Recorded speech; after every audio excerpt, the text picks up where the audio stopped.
Rejection reason जो है या क्रिटिकल रीजन या रिजेक्शन रीजन जो है ये आपके पास वन साइडेड या टू साइडेड भी हो सकता है। जैसे अभी हम एक मिसाल की बात कर रहे हैं कि एवरेज 66 है और अल्टरनेट ले रहे हैं, अल्टरनेट उसका ये ले लें कि म्यूज नॉट इक्वल टू 66, यानी average height mu 66 null hypothesis ले लिया और अल्टरनेट क्या लिया, म्यूज नॉट इक्वल टू 66।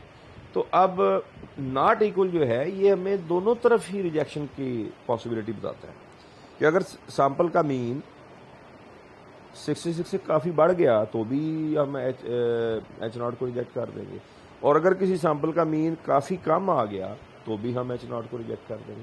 तो ये टू साइडेड क्रिटिकल रीजन है, यानी इसमें रिजेक्शन वाली वैल्यूज़ राइट साइड में भी हैं डिस्ट्रीब्यूशन में और लेफ्ट साइड में भी हैं क्रिटिकल।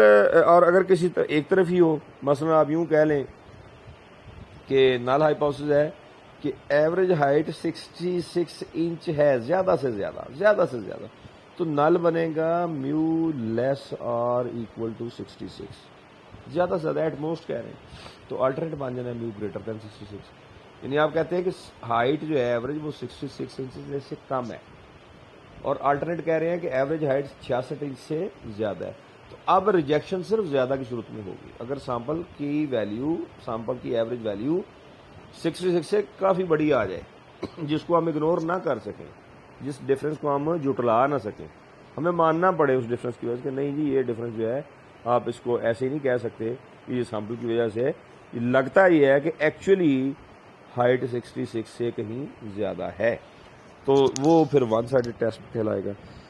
एक या दो वैल्यूज अगर टू साइडेड रीजन है तो दोनों तरफ, और अगर वन साइडेड क्रिटिकल रीजन है तो एक तरफ एक पॉइंट होगा जो एक या दो पॉइंट, यानी टू साइडेड रीजन की सूरत में दो पॉइंट होंगे और वन साइडेड रीजन की सूरत में एक पॉइंट होगा, जहां से रिजेक्शन वाली वैल्यूज का आगाज होगा, यानी जहां से पता चलेगा कि इससे ऑनवर्ड अगर कोई वैल्यू आती है तो हमने रिजेक्ट कर देना नल हाइपोथेसिस को, वो क्रिटिकल वैल्यूज जो है वो कहलाती हैं।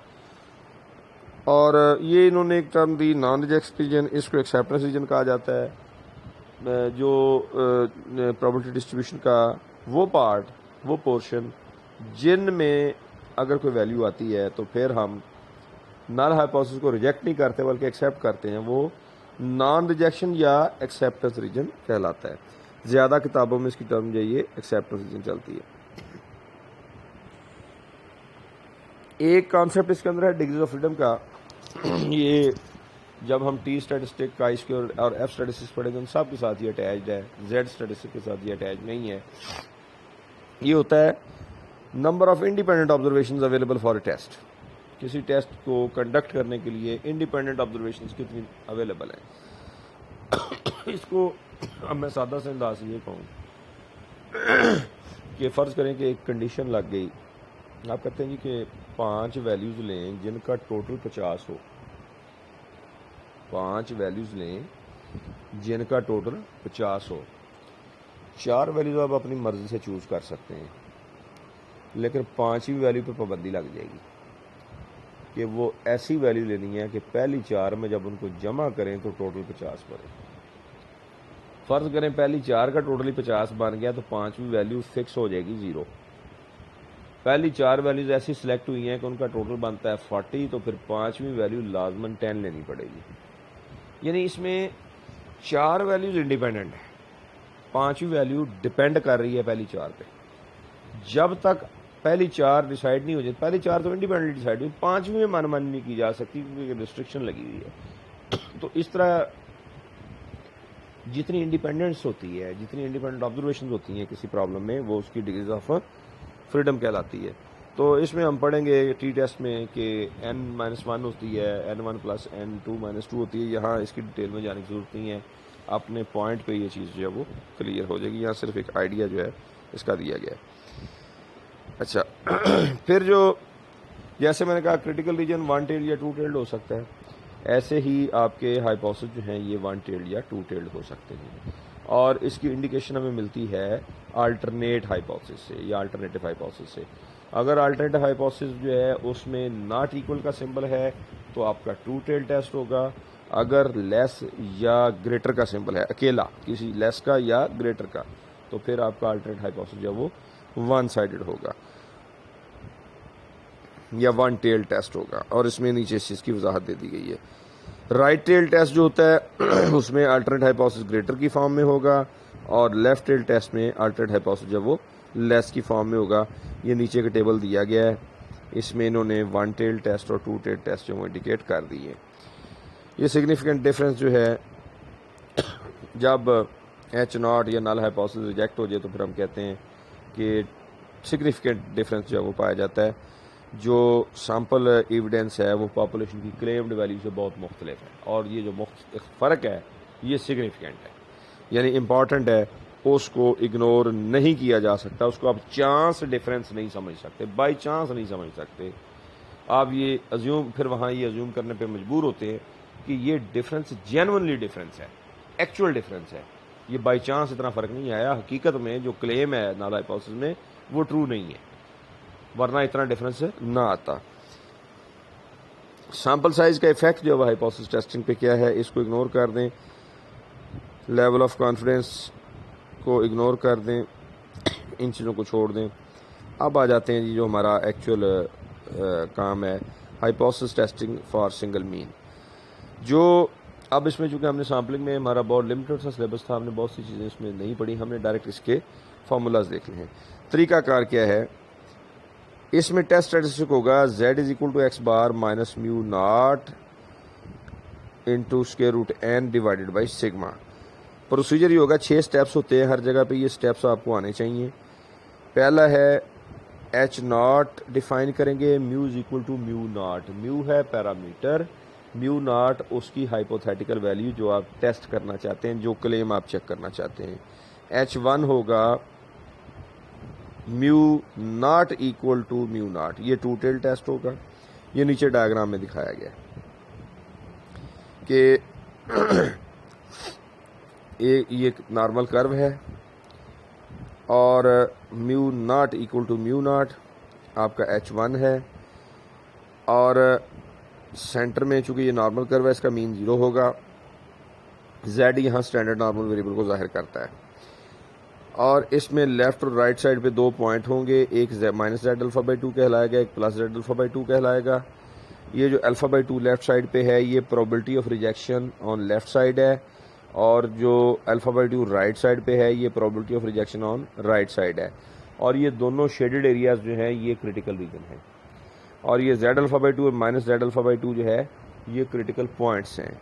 अगर आपके सैम्पल वैल्यू को जब z में कन्वर्ट करेंगे इस फार्मूला से जो आपके सामने दिया हुआ है, यानी सैम्पल मीन, आपने एक सैम्पल लिया, सैम्पल मीन को कन्वर्ट किया z में यूजिंग दिस रिलेशन, अगर उसका जवाब इन में से आता है, यानी वो माइनस जेड अल्फा बाई 2 से नीचे चला जाता है या प्लस जेड अल्फा बाई 2 से ऊपर चला जाता है, तो फिर आपका रिजेक्ट हो जाएगा नल हाइपोथेसिस। बाकी जेड अल्फा बाई 2 जो है ये फिक्स पॉइंट्स होते हैं डिस्ट्रीब्यूशन के, और ये हम अल्फ़ा की वैल्यू के मुताबिक डिसाइड करेंगे। और अल्फ़ा को याद करें भी, अभी जस्ट इसी लेक्चर के इब्तदाई पार्ट में मैंने बताया कि ये probability of committing type 1 error है, जिसको लेवल ऑफ सिग्निफिकेंस का नाम दिया जाता है।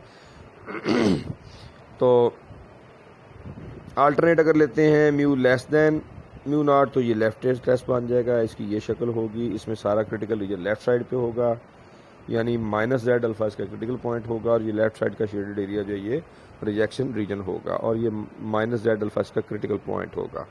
इसी तरह अगर आप ग्रेटर लेते हैं तो फिर ये शक्ल बनेगी। इसमें अल्टरनेट चूँकि राइट डायरेक्शन में है, ग्रेटर की फॉर्म में है, तो इसका क्रिटिकल रीजन जो वो राइट साइड पे होगा, probability of rejection right side में होगी, जेड अल्फा इसका क्रिटिकल या रिजेक्शन पॉइंट होगा। अगर आपकी कैलकुलेटेड वैल्यू जो है वो इधर आ जाती है तो फिर रिजेक्शन हो जाएगी। ये आपने कुछ पॉइंट्स ज़ुबानी याद कर लेने, ये छोटा सा टेबल दिया हुआ है। 1% पे क्रिटिकल पॉइंट्स अगर टू टेल टेस्ट है तो वो 2.58 हैं, यानी ये दोनों तरफ होंगे प्लस माइनस, और अगर वन टेल्ड है तो वो अगर राइट टेल्ड है तो 2.33, अगर लेफ्ट टेल्ड है तो माइनस 2.33। इस तरह 2% का पॉइंट दिया हुआ है, 5% का पॉइंट, ये सबसे ज़्यादा कॉमन होने वाले यूज़ होने वाले हैं, ये 1.96 और इन्होंने 1.65 राउंड करके लिखा हुआ है, 1.645 है ये। और फिर इसी तरीके से 10% का, 20% का, ज़्यादा जो हम यूज़ करेंगे वो 1% और 5% को यूज़ करेंगे। और जिस प्रॉब्लम में लेवल ऑफ सिग्निफिकेंस स्पेसिफाई ना किया गया हो तो वहाँ हम 5% अज्यूम करके चलते हैं। और वो जो वहाँ शुरू में मैंने डिफ़ॉल्ट की टर्म यूज़ की थी वो इसी सेंस में यूज़ की थी कि अगर नहीं बताया गया तो हम अज्यूम कर लेते हैं कि हम 5% पे इस टेस्ट को परफॉर्म करना चाहते हैं। अब यहाँ डायरेक्ट इसको परफॉर्म करने का तरीका, रैंडम सैंपल है साइज़ 36 का, नॉर्मल पॉपुलेशन में से लिया गया है और उसकी वेरिएंस नोन है, हमें पता है कि उसकी वेरिएंस 25 है। और मीन अगर सैंपल का आ जाए 42.6, 36 वैल्यूज़ का सैंपल लिया गया ऐसी पॉपुलेशन में से जिसकी वेरिएंस 25 है, नॉर्मल पॉपुलेशन है जिसकी वेरिएंस 25 है, और जो 36 ऑब्जर्वेशंस ली गई, सैंपल लिया गया 36 का, उसका सैंपल मीन आया 42.6। अब इस डेटा को यूज़ करके इस क्लेम को चेक करें कि म्यू 45 हो सकता है अगेंस्ट के म्यू लेस देन 45 है, अल्फ़ा को 0.05 लें। अब स्टेप बन गया म्यू इज इक्वल टू 45 और म्यू लेस देन 45, नल और अल्टरनेट हाइपोथेसिस। ये मोस्ट इंपॉर्टेंट है क्योंकि इसने बताना है कि आपका टेस्ट 1 टेल्ड है, 2 टेल्ड है, लेफ्ट टेल्ड है, राइट टेल्ड है और क्रिटिकल वैल्यू क्या बननी है। अगर ये स्टेप गलत लिखा तो आगे सारा सवाल गलत होगा। तो यहाँ उसने चूंकि खुद ही बना के दिए हुए हैं, तो H0 आ गया mu is equal to 45, H1 आ गया म्यू लेस देन 45।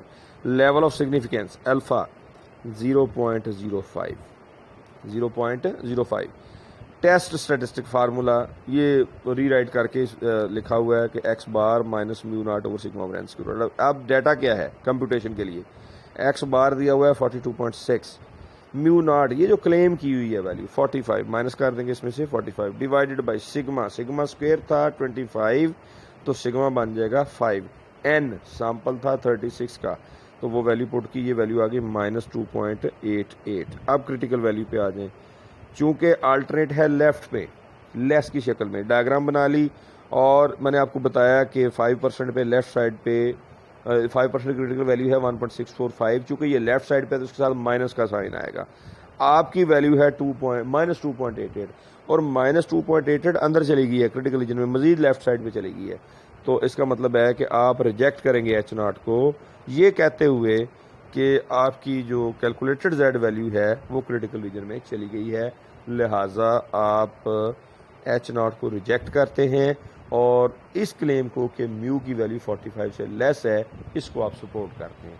यहाँ एक बात याद रखनी है, rejection never means ultimate rejection and acceptance never means ultimate acceptance, क्योंकि एक सैंपल आपके पास आया है, उस पॉपुलेशन में से कोई डिफरेंट सैंपल हो सकता है, डिफरेंट कंक्लूजन जो आपको प्रोवाइड कर दे। तो हम ये कहते हैं कि एक्सेप्टेंस का मतलब ये होता है कि we are unable to reject it, और रिजेक्शन का मतलब ये होता है we are unable to accept it. और दोनों सूरतों में ये बात हो रही होती है बेस्ड ऑन अवेलेबल डाटा कि जो डाटा आया है वो डाटा जो ऐसा है कि उसकी बुनियाद पे हम रिजेक्ट कर रहे हैं, का मतलब क्या है कि हम इसको एक्सेप्ट कर नहीं सकते, और एक्सेप्ट करने का क्या मतलब होता है कि इस डाटा की बुनियाद पे हम इसको रिजेक्ट नहीं कर सकते, लिहाजा हम इसको मान रहे हैं कि ये ट्रू है।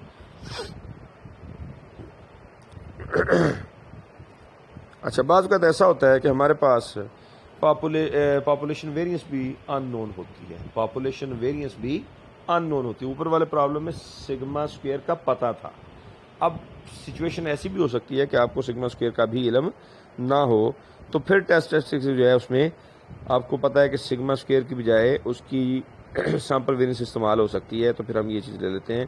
प्रोसीजर सारा वैसे ही है, to tailed, left tailed, right tailed. Example पे आ जाएं, वो कहता है जी कि ये random sample of 36 drinks from A soft drink machine has average content 7.6 ounces with a standard deviation of 0.48 ounces. Test the hypothesis that mu is less or equal to 7.5 against mu greater than 7.5 at 5% loss. ये significance level जो है इसके अंदर दिया गया है, loose का इन्होंने लफ्ज़ लिख दिया है, तो ये लेवल ऑफ सिग्निफिकेंस है बेसिकली, वो और अंदाज से इसको लिख गए। अब यहाँ ये याद रखना है कि Z स्टैटिस्टिक ये जो हम यूज़ कर रहे हैं जिसमें सिग्मा की जगह पे अब S लगाएंगे, ये उस सूरत में एप्लीकेबल है अगर आपका सैंपल 30 या 30 से बड़ा है। स्मॉल एन यानी number of observation of sample कम अज़ कम 30 है। अगर ऑब्जर्वेशन 30 से कम हो गई तो फिर आगे अल्टरनेट प्रोसीजर आएगा टी का, वो हम अप्लाई करेंगे। ये हम जो अप्लाई कर रहे हैं इसमें जेड टेस्ट ही अप्लाई हो रहा है। प्रोसीजर ये है कि नल हाइपोथेसिस दिया हुआ है, अल्टरनेट भी लिख लिया, अल्फा 0.05 है, टेस्ट स्टैटिस्टिक ये आपके सामने लिखा हुआ है।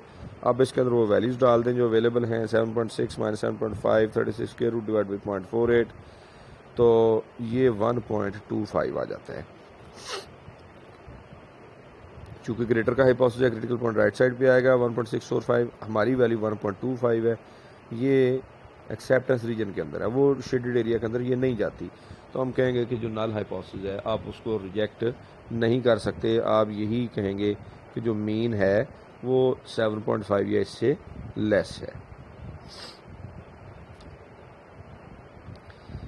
अब तीसरी situation, test of hypothesis when about population mean when sigma is unknown but sample size is small. Sigma unknown है और सैंपल साइज स्मॉल है।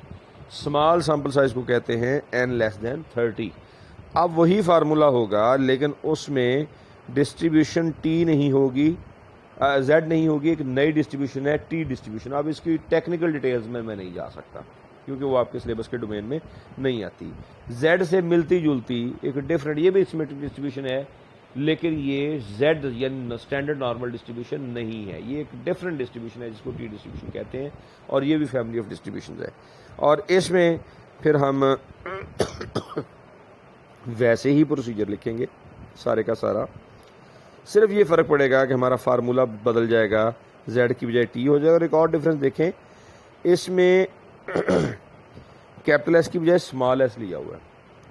और कुछ बच्चों ने मुझसे जब हमने मेजर्स ऑफ डिस्पर्शन पढ़ी थी और वेरिएंस और स्टैंडर्ड डेविएशन पढ़ी थी, उसमें पूछा जाता है कि बाज़ फार्मूले ऐसे हैं जिनमें सम n से डिवाइड किया हुआ है, बाज़ में n-1 से डिवाइड किया हुआ है। यहाँ फार्मूला n-1 वाला है, वो अनबायस्ड एस्टिमेटर कहलाता है। वो प्रॉपर्टीज़ भी हमारे सिलेबस में नहीं है कि अनबायस्डनेस वगैरह जो है वो क्या है, तो यहाँ हमने स्मॉल s वाला फार्मूला यूज़ करना है। यहाँ आगे फिर सारा वही सेटअप है कि true tailed, left tailed, right tailed, ये सिमिलर चीज़ें हैं, मैं इनको रिपीट नहीं कर रहा। मसलन यहाँ पे इसकी एग्जांपल आ गई। स्टडी आवर्स हैं एक स्टूडेंट के, वो 10 स्टूडेंट्स के वो बताए गए हैं। अब कहता है जी कि आप हाइपोथेसिस टेस्ट करें कि on the average study hours जो वो 20 से कम हैं, ज़्यादा से ज़्यादा 20 हैं, यानी एटलीस्ट 20 आवर लेस हैं 5% लेवल पर। तो अल्टरनेट जाहिर है इक्वालिटीज़ के अंदर आ गई, नल हाइपोथेसिस है, अल्टरनेट बनेगा म्यू ग्रेटर दैन 20। तो ये H0 भी लिख दिया, H1 भी लिख दिया। H0 क्या है, म्यू लेसर इक्वल टू 20, और H1 है म्यू ग्रेटर दैन 20। अब आप में पास डाटा दिया हुआ है, इसको हमने यूज़ करना है वेरिएंस कैलकुलेशन के लिए। तो लेवल ऑफ सिग्निफिकेंस आ गया, आपने सैंपल मीन भी कैलकुलेट करना है। फार्मूला अब टी का आपके पास ये आ गया, और यहाँ अब टी के साथ डिग्रीज ऑफ फ्रीडम जो है वो इन्वॉल्व है, n-1। सिंगल सैंपल का टेस्ट जो होता है, सिंगल मीन का जो टेस्ट होता है based on one sample, single mean का जो टेस्ट है बेस्ड ऑन वन सैंपल, वो आपके पास n-1 डिग्री ऑफ फ्रीडम के साथ टी डिस्ट्रीब्यूशन के ज़रिए किया जाता है। एक्स बार कैलकुलेट कर लें, चूँकि इस सवाल में एक्स बार नहीं दिया, उसने सैंपल दे दिया, तो एक्स बार हम खुद कैलकुलेट करेंगे। ये समेशन एक्स 300 है, 10 ऑब्जर्वेशन हैं तो 30 आ गया। और फिर हम ये सैंपल स्टैंडर्ड डेविएशन कैलकुलेट करेंगे। देखें ये फार्मूला वैसा ही है जैसा हमने पहले पढ़ा था, लेकिन इसमें डिनोमिनेटर में n की बजाय n-1 है। तो ये वैल्यू आ जाती है इसकी 10.91। अब टी का फार्मूला लगा के वैल्यू कैलकुलेट की, ये आ गई 2.66। अब हमने इस चीज़ को टेबल से देखना है, टेबल से देखना, वो जो पीछे मैंने टेबल स्केप किया था उस पर आ जाए। जैसे Z टेबल देखना बताया था वैसे ही अब इसका टी टेबल देखेंगे हम। ये मैं वापस उस टेबल पे आ रहा हूँ, ये आपके पास टेबल है। इसमें लेफ्ट साइड पे यहाँ ये टेबल का प्रिंट इतना अच्छा नहीं है, दी हुई है आपके पास degrees of freedom, degrees of freedom, और वो डिग्रीज ऑफ फ्रीडम जो हैं वो 1 2 3 इस तरीके से दी हुई हैं।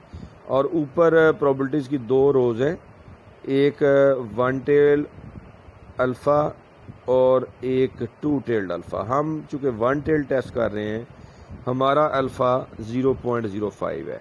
तो ये देखें दूसरे कॉलम में ये वन टेल अल्फ़ा के वाले रो में 0.05 देखेंगे, ये कॉलम बनता है 2। और इधर नीचे चलते आएंगे, डिग्रीज ऑफ फ्रीडम हमारी है 9, ये 10 हल्का नज़र आ रहा है इसके अंदर। तो इससे ऊपर वाले रो में देखें तो 0.05 के नीचे 9 के सामने वैल्यू बनती है 1.8331। अब आ जाएं आप इधर वापस उसी प्रॉब्लम पे जो हम सॉल्व कर रहे हैं, तो वहाँ पे आपको टी की यही वैल्यू मिलेगी डिस्ट्रीब्यूशन की मार्क की हुई।